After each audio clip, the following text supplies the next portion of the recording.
অঞ্চলের শিক্ষার্থী, তারও অনেক কিছু বলার আছে, সে কিন্তু বলতে পারছে না।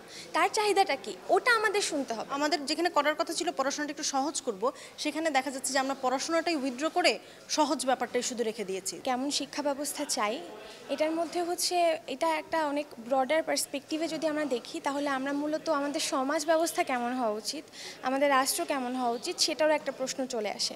কারণ দিন শেষে এই শিক্ষা ব্যবস্থা থেকে যে ধরনের মানুষ তৈরি হচ্ছে, তারাই সমাজ এবং রাষ্ট্র পরিচালনা করবে।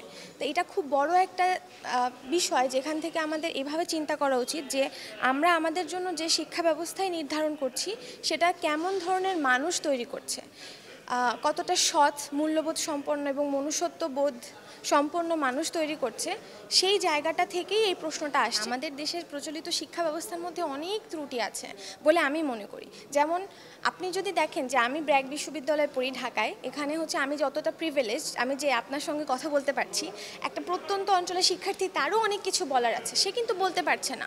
তার চাহিদাটা কি, ওটা আমাদের শুনতে হবে। আমি বলতে পারছি আমার জায়গা থেকে, আমার কথাগুলো যে আপনার সঙ্গে শেয়ার করছি, এটা যতটুকু প্রভাব তৈরি করছে, তার ভয়েসটাও সেই একই প্রভাব যেন তৈরি করতে পারে। এই জিনিসটা আমরা যদি নিশ্চিত না করতে পারি, আমরা আসলে একটা বৈষম্যই করছি। তো এই সংস্কারটা আসলে দরকার। আমরা এই অভ্যুত্থানটা করেছি এবং অভ্যুত্থানটা করার পরে এখন দেশ সংস্কারের কাজ তো চলছে।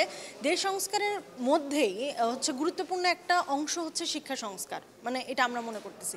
তার কারণ হচ্ছে শিক্ষার যে ব্যবস্থাটা আপনি যদি দেখেন, এখন পর্যন্ত শিক্ষার যে ব্যবস্থা, কারিকুলামের একটা ব্যাপার আছে যেটা কিনা অধিকাংশ জনমত ছাড়াই তারা হুটহাট তৈরি করে দিয়েছে, যেটার মধ্যে ক্লাস 3 থেকে আমরা দেখি যে এক ধরনের একটা পরিবারতন্ত্রের, এক ধরনের মুক্তিযুদ্ধের চেতনার গল্প শুরু থেকে, ক্লাস 3 থেকে।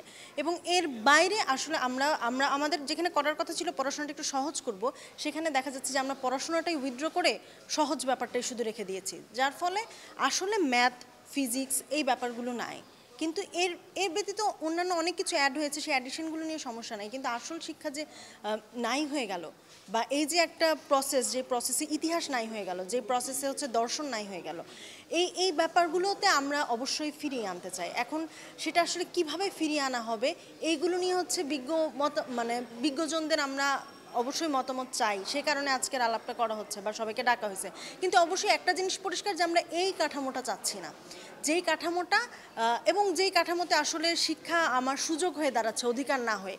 হ্যাঁ, যে একটা শ্রেণীর যার কাছে যত বেশি টাকা থাকবে সে হচ্ছে তত ভালো শিক্ষা অংশগ্রহণ করতে পারবে, যে একদম সমাজে নিম্নবিত্তদের জন্য মাদ্রাসা থাকবে, আর একটু ভালো মধ্যবিত্তদের জন্য হচ্ছে বাংলা মিডিয়াম থাকবে, আরও উচ্চ বিত্তদের জন্য হচ্ছে ইংলিশ মিডিয়াম থাকবে।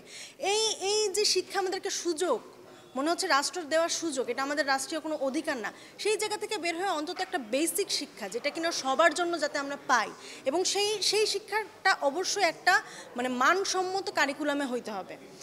এই ব্যাপারগুলো নিয়ে আসলে আমরা কাজ করতে চাই বা কাজ করছি, এবং একই সাথে মানে এই পরিবর্তনটা, এই সংস্কারটার জন্য আসলে আমরা কাজ করতেছি। ধন্যবাদ।